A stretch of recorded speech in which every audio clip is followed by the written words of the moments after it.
Hey guys, मैं finally आ चुका आपके लिए चैप्टर 615 का ब्रेक डाउन लेके। इतने दिन से वीडियो नहीं आया, इसके लिए सॉरी। मैं थोड़ा सा बिजी था, मेरा शेड्यूल। अब से आपको शिकायत का मौका नहीं दूंगा। तो स्टार्ट करते हैं आज का एक्सप्लेनेशन। तो अब लिविंग वर्ल्ड में सीन शिफ्ट हो रहा है, जहाँ पे हमको इचिको के घर पे देखने मिलता है कि उसकी दोनों सिस्टर्स यूजू और कारिन वीडियो गेम्स खेल रही होती है। तो वो अचानक आउट ऑफ सडन एक अर्थक्वेक एक्सपीरियंस करते हैं और कारिन की ड्रिंक जो कि फ्लोर पे रखी होती है वो भी नीचे गिर जाती है। और यार, क्या जापान में अर्थक्वेक इतने कॉमन है क्या?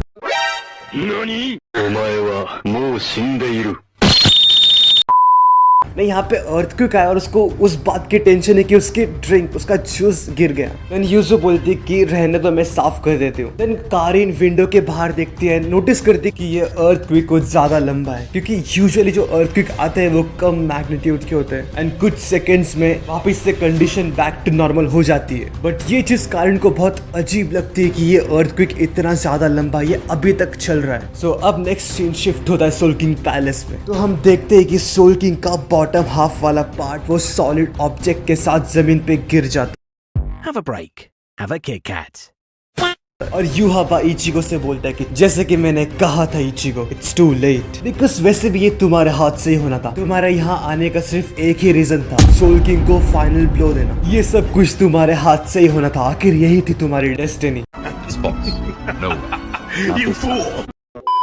तो यहाँ पे इचिको खुद को कोस रहा होता है कि आखिर क्यों मारा मैंने सोल किंग को, और आखिर ये स्वॉर्ड मेरे हाथ से छूट क्यों नहीं रही। तो यहाँ पे युहाबा इचिको के इस कंफ्यूजन को दूर करने के लिए उसे दोबारा समझाता है कि my shift is a the almighty, जिससे मैं फ्यूचर की हर एक चीज देख सकता हूँ। और सिर्फ इतना ही नहीं, I can strip and Bairstow any power. मैं अपनी मर्जी से किसी की पावर ले भी सकता हूँ और अपनी मर्जी से किसी को पावर दे भी सकता हूँ। ऐसे ही जो स्वॉर्ड तुमने पकड़ी है उसमें मेरा रियात्सु स्टिल एग्जिस्ट करता है एंड उसी ने तुमको फोर्स किया एंड मजबूर किया सोल किंग को मारने के लिए, उसको दो पार्ट में स्लैश करने के लिए। सो बेसिकली गाइस, ये इचिको ने इनवॉलेंटरी किया है। एक्चुअली में युहाबा ने फोर्स करके सोल किंग को मरवाया है। तो इचिको जैसे तैसे उस स्वॉर्ड से अपनी पकड़ छोड़ता है एंड तुरंत अपने बैक से अपना जांगेत्सु ड्रॉ करता है एंड रश कर देता है युहाबा की तरफ टू अटैक हिम।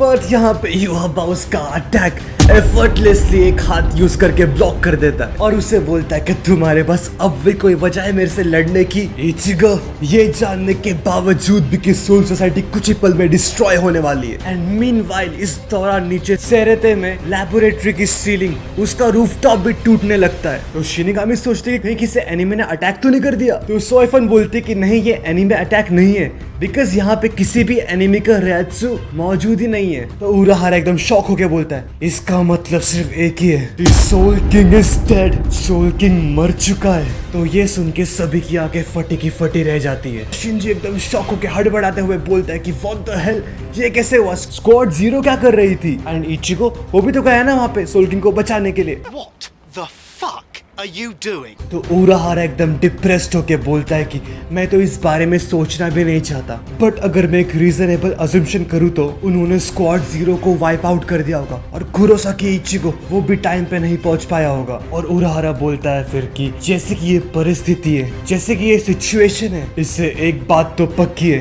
कि Soul Society, living world, Hueco Mundo तीनों डिस्ट्रॉय होने वाले।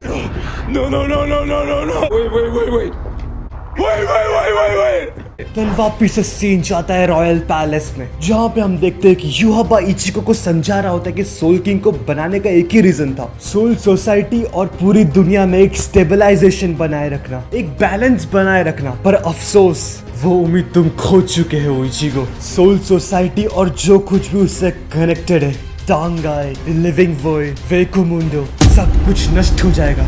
एक ऐसी तबाही जो सब कुछ खत्म कर देगी, और ये सब के पीछे सिर्फ और सिर्फ तुम्हारा हाथ होगा इचिको। तो इतने में आउट ऑफ नोवेयर योरोइची युहाबा को अपने रेजर शार्प थ्रेड से ट्रैप कर लेती है और बोलती है कि अगर तुमने जरा सी हिलने की भी कोशिश की तो तुम्हारे टुकड़े टुकड़े हो जाएंगे। एंड ओरिहिमे को बोलती है कि जाओ जाके सोल किंग को रिवाइव करो। तो ओरिहिमे अटेम्प्ट करती है अपने सातन केशन यूज करके सोल किंग को रिस्टोर करने के लिए, बट उसका सातन केशन शैटर हो जाता है। तो यहाँ पे युहाबा एकदम मुस्कुरा के बोलता है कि तुम लोग सच में सोचते हो कि तुम किसी पिद्दी से इंसान की शक्तियों से सोल किंग को रिवाइव कर पाओगे? इम्पॉसिबल, सोल किंग अभी कभी वापस नहीं आ सकता।